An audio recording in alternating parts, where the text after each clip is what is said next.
What's up guys, welcome back to the channel. If you don't know me yet, my name is Richard and I'm a 22-year-old software engineer living here in Basel, Switzerland. It's been a little bit over 1 year since I made a video about this topic, and I thought now would be a good time to make an updated version. But this time I won't tell you only about my income and expenses, I will give you full transparency about my whole financial situation. So let's get started. As you guys know, I'm working as a full stack software engineer here in Switzerland. And if you've seen my last video, you already know that I switched to a different company a couple months ago, and that led to a 12% raise. I didn't go to university for a CS degree, but instead completed a 4-year apprenticeship.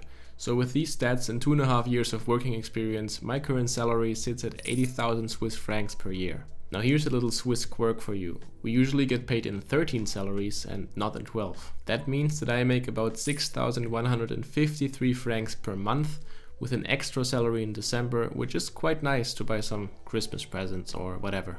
If we divided my salary by 12, which is usually the case, it would be around 6,600 francs a month, which is almost 10,000 francs more than I made in my previous job.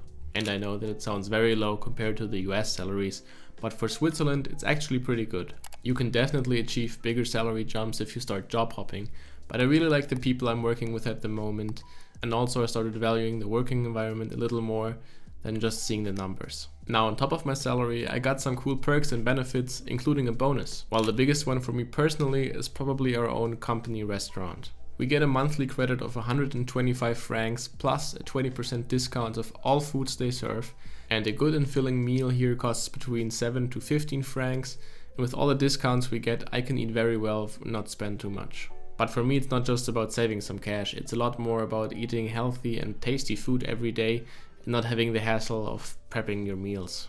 We also have our own gym, which all employees can use for free, but it's a little bit too small for my taste and I still prefer to go to my local gym because I also have some friends that work out with me. I don't have any equity in the company, but we do get a bonus at the end of each year. I can't tell you how much it is because I haven't received one yet, and it's also very dependent on how the company performs over the year, but I guess it's probably a nice little extra income. Now let's see how all the money is pulled out of my pockets again. One of the biggest expenses are obviously taxes and mandatory social deductions that come out of my paycheck. These include things like our state pension, disability insurance, unemployment insurance, and an occupational pension fund, which is kind of like a 401k in the US, but it's mandatory here. All these social deductions add up to 471 francs per month, but taxes are still not paid yet. And to cover that, I put aside 750 francs in a savings account, which earns 1% interest, and wait until the big tax bill shows up eventually. Here in Basel, where I live, we pay the taxes for this year and the following year. So after I paid my taxes and social deductions, like the good citizen I am left with 4,878 francs for my personal use. But the list of things that want my money just keeps going, and my biggest private expense is this apartment right here, which costs me 1,510 francs a month, which is quite a steal actually. It's a 3-room apartment with a separate kitchen and bathroom. And if we compare it to other apartments with a similar size here in the area, we're looking at very different prices from what I pay. I think a big reason for that is my apartment is a little bit older, and I also live in the 3rd floor while my building has no elevator, but that's not an issue for me. A couple months ago I was looking around, but to be honest, it's not worth it for me to spend over 1,000 francs more just for a slightly nicer place. Plus, it's perfectly located for me. I have multiple grocery stores, my gym, a bakery, 2 tram stops, all within a 3-minute walk. The next category are all my different insurances. Swiss people just love being insured, so we have a bunch of those and they're not exactly cheap. My obligatory health insurance costs me 360 francs per month. The Swiss health system is quite complicated, so here's a very quick explanation of how it works. You choose a deductible, which is the amount that you pay out of your pocket before insurance kicks in. I rarely get sick, so I chose the highest deductible, which means lower monthly payments. Once I hit that deductible, the insurance covers the rest. It's a trade-off between monthly cost and what you pay when you actually need care. Next up is my car insurance, which costs me 45 francs a month, and 10 francs for an additional insurance, which I'm not quite sure of for what I have it, but I'm sure it's very useful. All these insurance payments cost me 371 francs per month. Talking about cars and insurances, next up we have my car and general transportation cost. I'm still driving my Ford Focus from 2019, which cost me 285 francs a month, but good news, the leasing contract ends in about 2 months, and after that I'll just buy it for the residual value, and after that it's all mine. My gas bill is always between 60 and 100 francs, so let's just say 80 francs a month. And now the one that hurts the most, my garages. I'll get hate for that. Yes, garages, plural, because I pay for two.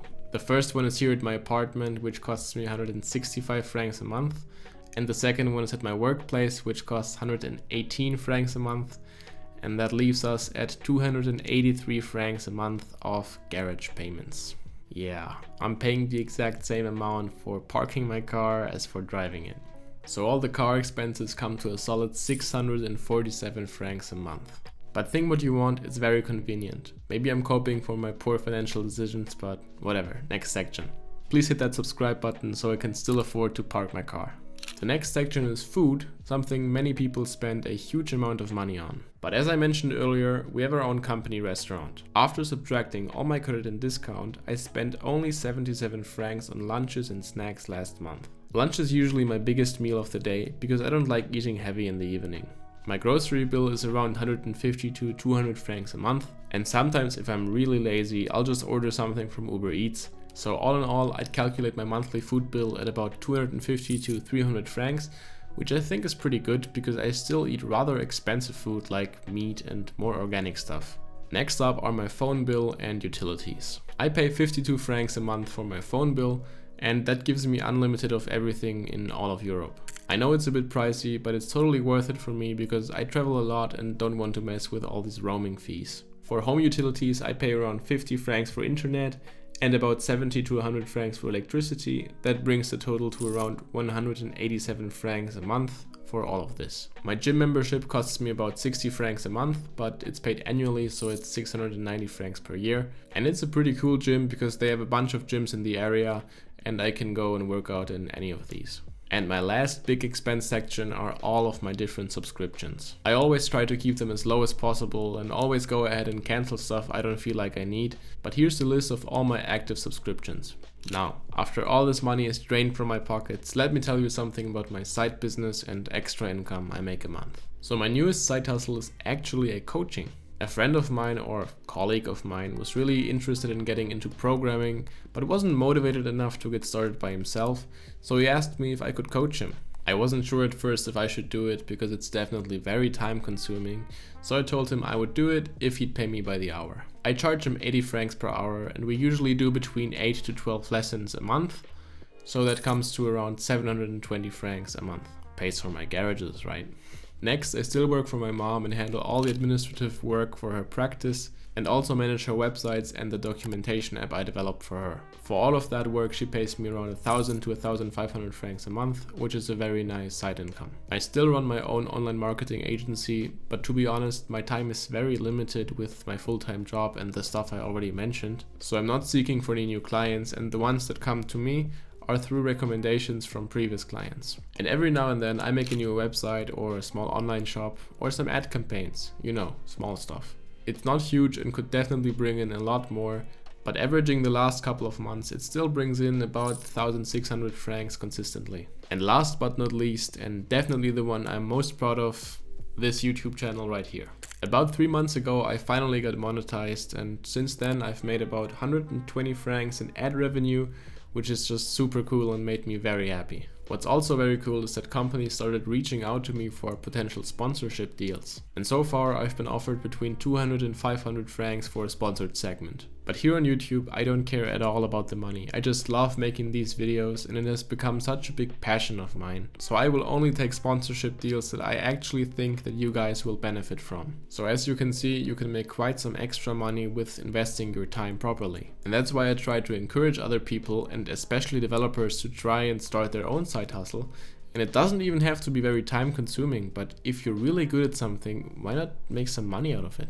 Alright, so now let's break everything down to see what I'm actually left with at the end of a month. So my full-time job as a software engineer pays me 6,153 francs per month, and from all of my side hustles combined, I make pretty much exactly 4,000 francs a month. And that brings us to a total of 10,153 francs a month, which just seems completely crazy to me, to be honest. I mean, I'm just 22 years old and I'm still working as a junior dev, so I hope there's still a long way for me to go. And after adding up the long list of expenses I mentioned earlier, I spend around 4,386 francs every single month, and that should leave me with 5,767 francs to spend on whatever I like. I didn't list any shopping expenses because I rarely go shopping and don't spend much money in general. But if I want to buy something like some new clothes or this microphone right here, I don't think too much about it and just go and get it. And that's honestly a fantastic feeling, especially coming from a household where something like this was